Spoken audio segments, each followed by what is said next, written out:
Good evening, and thank you for coming to my presentation on climate change in the Finger Lakes region. What are the Finger Lakes?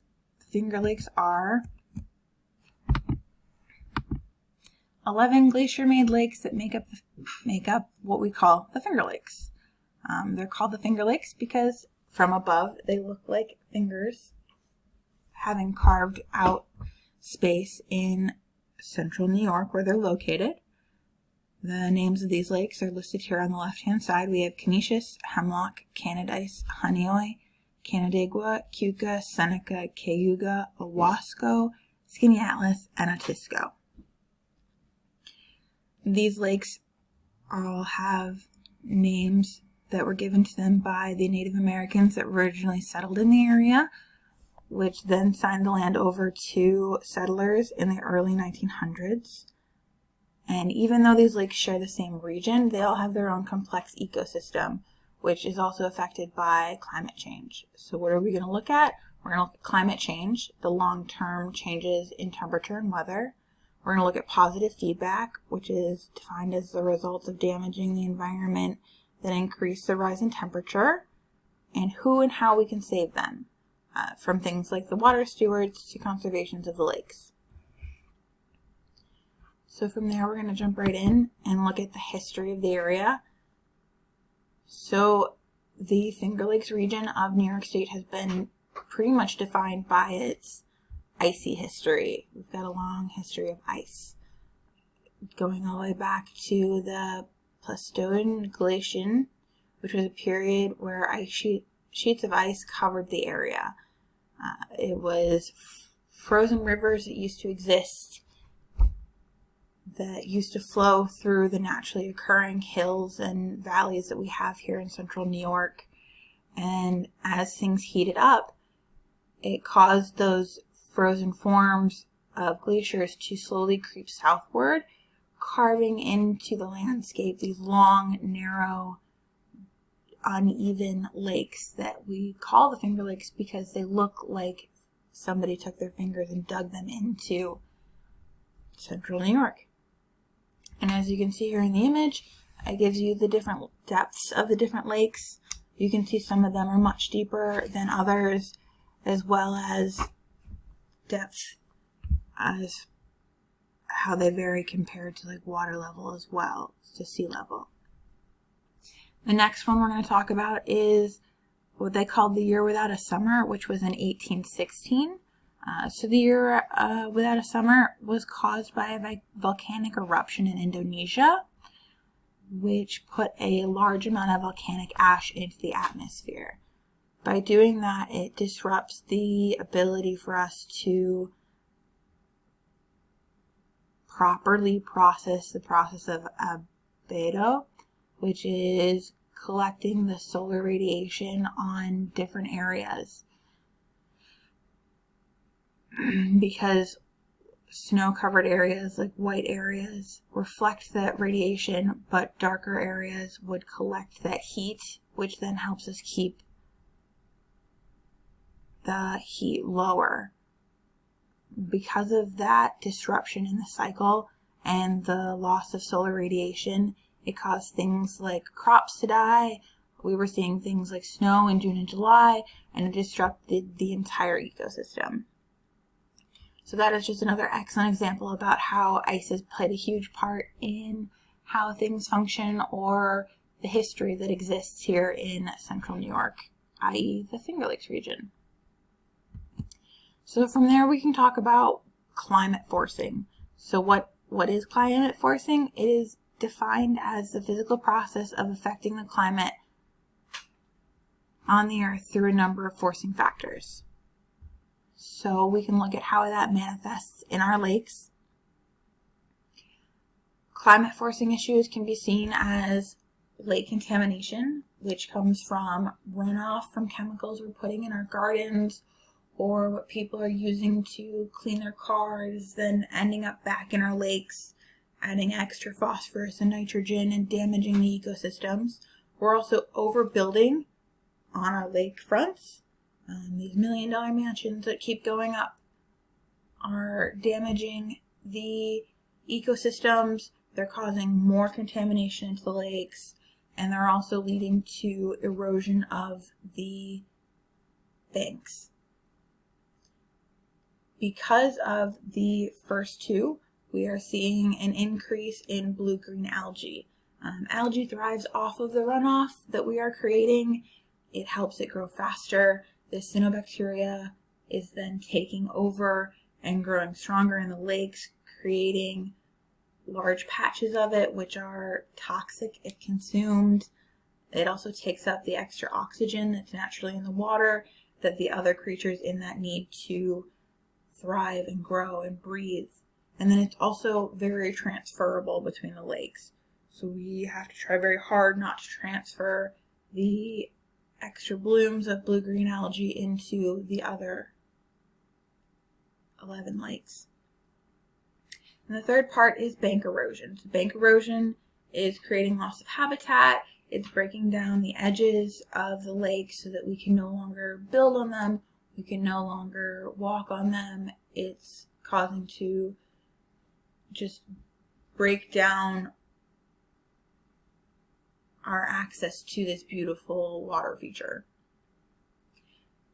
And from that, we can look at our chart we have here on the right corner, which is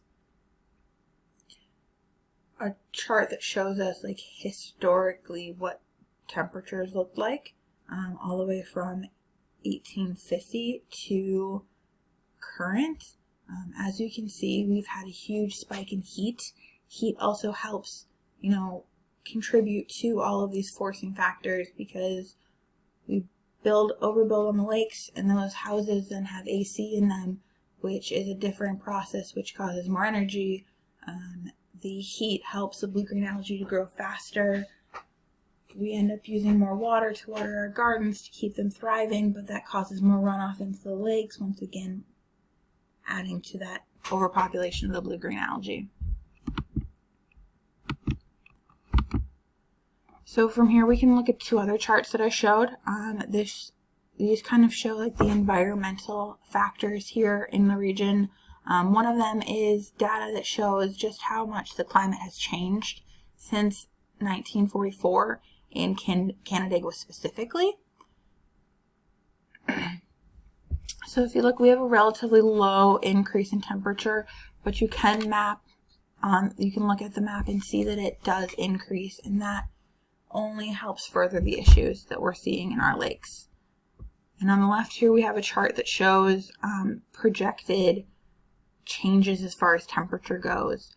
We're going to see an increase in colder nights, which will cause frosts. We're going to see an increase in wet days in a year, and that's going to increase runoff and just further fuel that blue-green algae.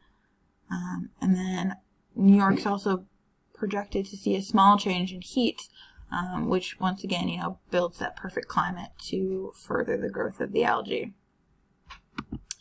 So from there, we can also look at what it does to our economy. So on a socioeconomic level, the Finger Lakes region is not only known for its lake, but it's also known for its wine. So it's not time to whine about climate change, but it is time to look at the effects it has on wine country. So the effects of climate change affect the growing of grapes. Tannins aren't fully developed in the shorter growing periods, and that will then affect the final product. And then in the Finger Lakes, we also make what's called ice wine, which is then restricted because the ice season has been varying, and with the rise in heat, we're not seeing consistent winters. So we're able to grow less of the grapes needed for ice wine production. Why does that matter? Because tourism is huge for economic growth, and when we're doing wine tours, they're becoming harder to put out because we can't put out products at the same prices because they're more expensive. With the prices changing, it affects, people going on wine tours. They're not going to want to tour around if it's too hot.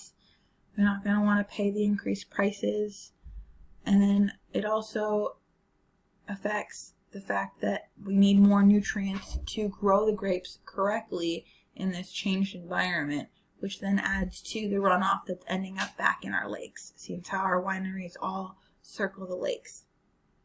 And you can see up in the top corner there, I have a small chart that talks about how the climate change is affecting the chemistry in wine. It increases the sugar because the berries are ripening faster, but it lowers the acidity and it lowers the tannins, which are two of the main sources in like a red wine that's very popular in the region.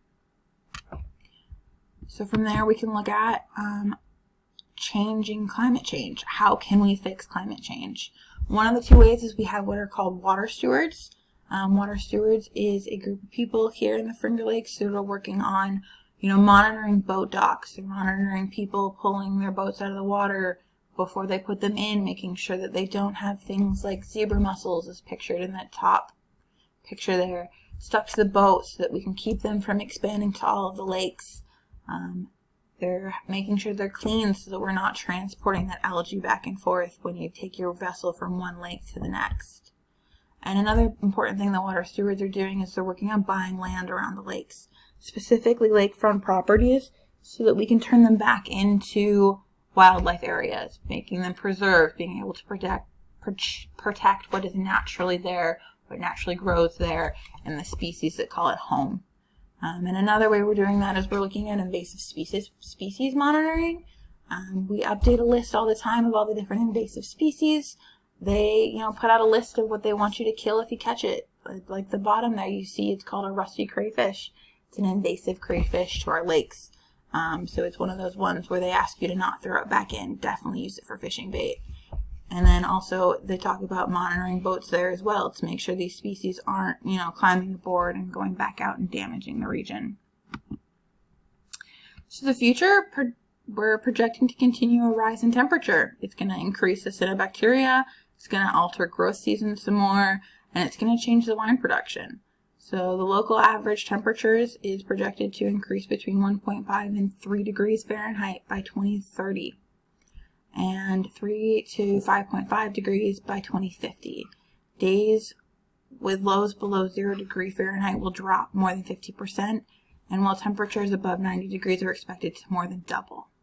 And that's only verified by that picture up in the top corner there, because it shows just the future that this heat is going to, continue to rise and affect all of our lakes. So in summary, we come from a place that's created by glaciers, but is being affected by climate change.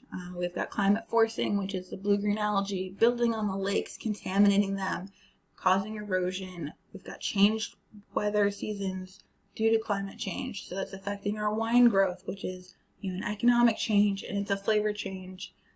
And we are working to change it by using the water stewards, but if we don't take more action, it's not going to change itself. And these are my references. Thank you for coming to my presentation.